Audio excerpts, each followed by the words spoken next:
बिस्मिल्लाहिर्रहमानिर्रहीम। प्यारे दोस्तों, अस्सलाम वालेकुम। नॉवल कालिज कलियां और भंवरे की अगली किस्त शुरू करते हैं। कायरीन, जैसा कि आप जानते हैं, ये नॉवल लाहौर के उस दौर का है जब पाकिस्तान में मोबाइल फ़ोन सर्विस मौजूद नहीं थी। कायरीन की सहूलत के लिए अब इस तहरीर को यूट्यूब की शक्ल में पेश किया जाता है। इजाज थोड़ा सा शर्मिंदा होकर बोला, यार अगर हम जागीरदार लोग इन मफरूरों और लड़ाई झगड़ों को निपटा ना सकें तो हमारा निज़ाम नहीं चलता। अपने इलाकों में मफरूरों की सरपरस्ती भी करना पड़ती है, उनसे भी काम लिए जाते हैं, फिर अगर वो हद से गुजरने लगें तो उनका काम तमाम भी किया जाता है। मैं इन मामलात को अच्छी तरह समझता हूँ। वो इन्हीं बातों में मसरूफ थे कि हॉस्टल के चौकीदार ने आकर हंजला से कहा कि उसका फ़ोन आया है। वो फ़ोन की तरफ गया, उसने फ़ोन उठाया तो दूसरी तरफ से उसके उस्ताद की बीवी हमीदा थी। हंजला की आवाज़ सुनते ही वो रोती हुई बोली, बेटा हमायों का एक्सीडेंट हो गया है। हंजला बेताबी से बोला, एक्सीडेंट हो गया है, कैसे? हमीदा ने कहा, वो वापस लाहौर आ रहे थे कि साहिवाल के करीब उनकी गाड़ी एक ट्रक से टकरा गई। मुझे अभी फ़ोन आया है कि वो साहिवाल के अस्पताल में हैं और शदीद चोटें आई हैं, तुम फ़ौरन मेरे घर आ जाओ। हंजला ने तेजी से कहा, जी मैं अभी पहुंच रहा हूं। ये कहकर उसने फ़ोन बंद कर दिया और तेज तेज कदमों से चलता हुआ इजाज़ के पास पहुंचा। उसने आते ही कहा, यार इजाज़, बड़ा मसला हो गया है, मेरे मास्टर हमायूं साहब का एक्सीडेंट हो गया है। इजाज़ हैरानी से बोला, हमायूं साहब का? हंजला ने कहा, हाँ, वो शदीद जख्मी हैं और इस वक्त साहिवाल के अस्पताल में हैं, मैं चलता हूँ। इजाज जल्दी से बोला, मैं भी तुम्हारे साथ चलता हूँ। उन्होंने गाड़ी निकाली और तेजी से मास्टर के घर की तरफ रवाना हो गया। वहाँ पर हंजला के मास्टर साहब की बीवी उनकी मुंतजिर थी और मास्टर हमायों का कज़न भी पहुँच चुका था। वो गाड़ी में बैठ गए, जबकि ये दोस्त अपनी गाड़ी में सवार होकर साहिवाल की तरफ चल पड़े। रास्ते में ज्यादा गुफ्तगू ना कर सके, मगर थोड़ी थोड़ी देर बाद हंजला के मुंह से यही अल्फाज निकलते कि अल्लाह ताला खैर करे। साहिवाल अस्पताल पहुंचकर उन्होंने इमरजेंसी पर राब्ता किया। वहां से जवाब सुनकर हक्का बक्का रह गए। उनका मास्टर एक्सीडेंट के बाद अस्पताल पहुंचते ही दम तोड़ गया, लेकिन उनका साथी सरफराज जो मामूली जख्मी था, उसने इसीलिए ये इतला दी कि मास्टर हमायूं जख्मी हैं। मास्टर हमायूं की बेगम, जो कि दिल की मरीजा थी, मौत की अचानक खबर सुनकर सदमा बर्दाश्त नहीं कर सकी, मगर खिलाफ तवक्का उन्होंने खुद को संभाला हुआ था। वहां से वो मास्टर हमायूं की मैयत लेकर उनके घर गए। जनाजे से फारिग होकर इजाज वापस लाहौर की तरफ चल पड़ा, मगर हंजला वहां कुलखानी के बाद वापस आया। वो लाहौर पहुंचा तो उसका दिल बुझा बुझा था। उसको चुप देखकर इजाज ने उसकी दिल जोई करने की कोशिश की ताकि इसका गम हल्का हो सके, मगर हंजला से बातों के बाद वो इस नतीजे पर पहुंचा कि उसको अपने मास्टर की मौत का इतना गम नहीं, बल्कि अपनी रहनुमाई के ख़त्म हो जाने पर ज़्यादा अफसुर्दा है। चंद दिन के बाद वो अपने कमरे में इकट्ठे बैठे तो बातों बातों में इजाज ने उस पर तनकीद की कि वो अपने मास्टर की वफात पर इतना ज़्यादा अफसुर्दा नहीं है, उसे तो सिर्फ अपनी रहनुमाई का गम है। हंजला ने दलील देते हुए कहा, यार इजाज, तुम शायद मेरी इस बात पर मुझे एबनॉर्मल समझो कि मुझे किसी की मौत पर गम बहुत ज़्यादा नहीं होता। तुम इस बात को खुदगर्जी का नाम दो या कोई और, लेकिन मेरे जहन के मुताबिक अगर करीबी जिंदा है तो मैं उसका हकीकतन ख्याल रखने का हामी हूँ। अगर वो फौत हो जाए तो उसके अगले जहान के लिए कुछ बेहतर करने को अच्छा समझता हूँ। हाँ, अगर वो जिंदा और तकलीफ में हो तो मुझे रंज और अफसोस होता है। फिर जब हम सब ने एक दिन इस दुनिया से रुखसत होना ही है तो फिर चंद दिन, चंद साल या बाद में क्या हर्ज। और दूसरी बात, जबकि अल्लाह ताला की ज़ात ने वापस बुलाना है, हम ना ही तो कुछ कर सकते हैं, ना ही हमारी मंशा से होता है, फिर कैसा रोना धोना। हाँ, अगर फिक्र करनी चाहिए तो इस बात की कि रुखसत हो जाने के बाद मिट्टी तले हमारा क्या बनेगा और आखिरत में क्या बनेगा, और अगर रुखसत होने वाला करीबी है तो हम बाद में इसको क्या फ़ायदा दे सकते हैं। इजाज उसकी बातों पर मुस्कुराते हुए कहने लगा, जनाब आज तो फ़िलासफ़र बने हुए हैं, तुम्हारी सोच अपनी जगह, मगर बिछड़ने का गम तो होता ही है। तुम कहते हो कि मर जाने वाले का फ़ायदा करना चाहिए, इसका हमें क्या फ़ायदा करना चाहिए? हंजला ने कहा, तुम्हारे इल्म में शायद ना हो, मैंने पढ़ा है कि मर जाने वाले अपने पिछलों की तरफ से इंतज़ार में होते हैं कि वो सदका जारी का काम उनके नाम से करें या कुछ तिलावत और मग़फ़िरत की दुआ करें।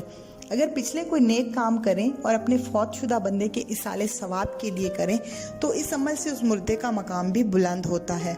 अगर वो खुदा न खास्ता अजाब में हो तो उसकी कमी हो जाती है। میں ماسٹر صاحب کے اصال سے ثواب کے لیے روزانہ نوافل پڑھتا ہوں اور تلاوت بھی کرتا ہوں اور ہر وقت درود پاک کا ذکر کرتا ہوں۔ یقیناً ان کی روح اس بات پر خوش ہوگی، اور مزید یہ کہ میں روزانہ ان کے گھر ان کی بیگم کو فون کرتا ہوں تاکہ ان کو احساس ہو کہ ان کی کوئی خبر گیری کرنے والا موجود ہے۔ ہر دوسرے دن ان کے گھر کا چکر لگاتا ہوں اور انشاءاللہ آگے بھی کام آتا رہوں گا۔ اس بات سے ان کا عملی طور پر بھلا ہوگا۔ خواہ بیٹھ کر زور کی طرح رونے سے کیا فائدہ ہوگا؟ وہ واپس تو نہیں آ جائیں گے۔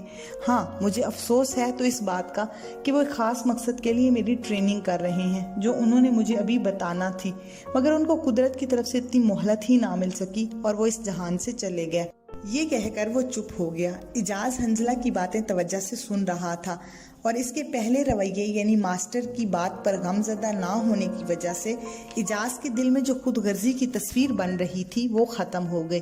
وہ دل ہی دل میں اس کی سوچ کا کس قدر قائل ہو گیا، مگر وہ اس بات پر حیران تھا کہ اس نے اپنے دماغ اور دل کو ایک تکلیف دہ حقیقت کا سامنا کرنے کے لیے کس قدر تیار رکھا ہوا ہے۔ یہی سوچ کر وہ اسے کہنے لگا، ویسے یار، اس طرح اگر بندہ غموں سے نجات حاصل کر لے تو ایک بہت بڑا دکھ جو اپنے عزیز کے مرنے کا ہوتا ہے وہ بھی دل دماغ پر اثر انداز نہ ہو، یہ تو بڑی خوشی کی بات ہے۔ وہ انہی باتوں میں مصروف تھے کہ ہاسٹل چوکیدار نے آ کر اطلاع دی اعجاز کا فون ہے۔ وہ اٹھ کر فون سننے چلا گیا۔ وہ واپس آیا تو اس کے چہرے پر تشویش کے اثار تھے۔ آتے ہی بولا، یار، میں نے تم سے چند دن پہلے بات کی تھی کہ اسد آج کل کرائے کا قاتل بنا ہوا ہے، مزید یہ کہ وہ میرے متعلق کچھ اچھے ارادے نہیں رکھتا۔ تو مخبر جو میں نے ان کے درمیان چھوڑا ہوا ہے، اس نے بتایا کہ وہ کل یہاں لاہور آ رہا ہے۔ اس کا ارادہ ایک اور واردات کے ساتھ ساتھ مجھ پر بھی حملہ کرنے کا ہے۔ یہ مخبر چونکہ اس کے کافی قریب ہے، اسی لیے اس کو پتہ چل گیا ہے۔ تم اس بات کا کسی سے ذکر نہیں کرنا، میں کچھ انتظام کرتا ہوں کہ اس سے محفوظ بھی رہا جائے اور اس کا کام بھی تمام ہو جائے۔ تمہارے ذہن میں کوئی بات ہو تو مجھے مشورہ دے سکتے ہو، کیونکہ تم پر میں بہت زیادہ اعتماد کرتا ہوں۔ حنزلہ چند لمحوں کے لیے سوچ میں ڈوب گیا، پھر کہنے لگا، یار، مجھے کچھ سمجھ نہیں آتی، وہ مخبر جو ان کا دوست بھی ہے اپنی جان کا رسک لے کر تمہیں یہ ساری انفارمیشن کیوں دینے لگا؟ مجھے تو اس کی بات میں ہی کچھ کالا کالا نظر آتا ہے۔ اعجاز نے یاد دلایا، میں تمہیں پہلے ہی بتا چکا ہوں کہ میں نے اس کو اپنا دوست بنایا ہوا ہے، بلکہ وہ میرا دوست پہلے اور ان کا بعد میں بنا۔ دوسری بات یہ کہ میں اس پر خرچہ کرتا ہوں، ظاہری طور پر اس سے بہت کم ملتا ہوں، لیکن اس سے متواتر رابطہ رہتا ہے۔ مطلب کے علاوہ یہ بات پکی ہے کہ میں اس سے مخلص ہوں اور وہ مجھ سے۔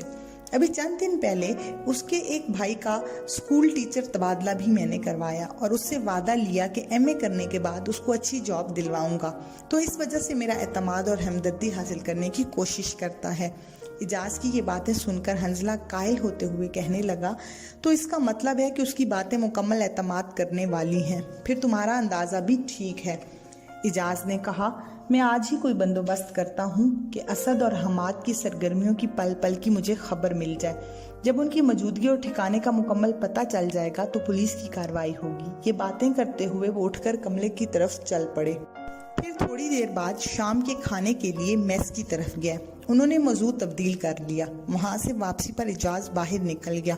وہ اپنے اثر و رسوخ استعمال کر کے اسد کا مکمل بندوبست کرنا چاہتا تھا، مگر حنزلہ کمرے میں بستر پر نیم دراز ہو گیا۔ آج ماسٹر صاحب بہت یاد آ رہے ہیں اور ان کے ساتھ گزرے ہوئے وقت کو میں بہت یاد کر رہا ہوں۔ حنزلہ کی یہ سوچ بار بار ذہن میں آ رہی تھی۔ وہ ان لمحوں کو بہت شدت سے یاد کر رہا تھا جب اس کا ماسٹر اس کو بڑی شفقت سے کلب سے اپنے گھر لے گیا اور پھر اس سے وعدہ لیا کہ وہ اپنے اندر مارشل آرٹس کی صلاحیتوں کا فائدہ صرف اور صرف مثبت کاموں کے لیے صرف کرے گا۔ اس عہد کے بعد اس کو درجہ بدرجہ اس فن سے آگاہی دی گئی، مگر اس کے ذہن میں ایک بات چبھ رہی تھی کہ ایک خاص مقصد جس کے لیے اس کا ماسٹر اس کو تیار کرتا رہا تھا وہ کیا تھا۔ چند ایک باتوں سے وہ کسی حد تک اندازہ کر سکتا تھا، مگر یقین سے کوئی نتیجہ اخذ کرنے سے قاصر تھا۔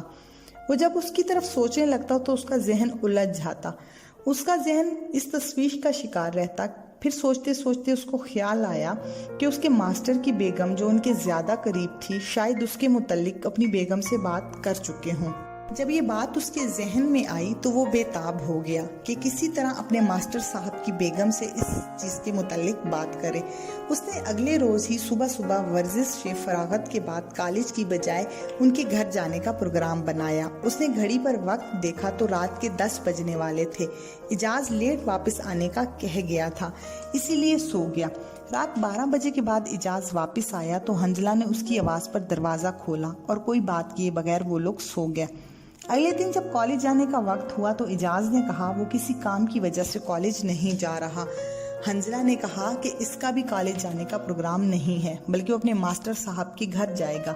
इसकी बात सुनकर इजाज़ ने सवालिया अंदाज में पूछा, क्या बात है, आज सुबह उधर जा रहे हो? क्या फ़ोन करके तुम्हें बुलाया गया है? हंजला बोला, जी। तो दोस्तों, आज की किस्त यहीं तक थी। बकिया नावल आप अगली किस्त में पढ़ और सुन सकते हैं। इजाज़त दीजिए, अल्लाह हाफिज़।